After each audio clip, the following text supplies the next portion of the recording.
આપણા ઘરના સભ્યો છે સોલંકી રવિભાઈ દયાળુ. તો આજે એમને આશીર્વાદ એવા આપો, જીવનમાં ખૂબ સારી પ્રગતિ થાય, ધર્મ નિયમમાં તમને રાજી કરવા માટે ખૂબ જ દૃઢતાપૂર્વક પાલન કરે. ધર્મ નિયમનું તમને રાજી કરવા માટે ધર્મ નિયમનું ખૂબ જ દૃઢતાપૂર્વક પાલન કરે છે, શુદ્ધાશુદ્ધિનો નિયમ જાળવે છે. તો આજે એમને એવા આશીર્વાદ દો તમે કે એના જે શુભ સંકલ્પે પૂરા થાય,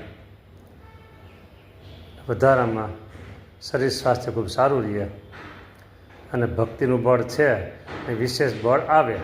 તમારા આશરાનું, તમારા નિશ્ચયનું, નિષ્ઠાનું બળ છે એ વિશેષ આવતું રહે. આવા રૂડા આશીર્વાદ સોલંકી રવિભાઈ, નાના ભાઈનું નામ છે વિષ્ણુ, એમને પણ એવા આશીર્વાદ, આખા ઘરના પરિવાર બધા જ સભ્યોને મહારાજ એવા આશીર્વાદ સુફળ થાવો. જય સ્વામિનારાયણ.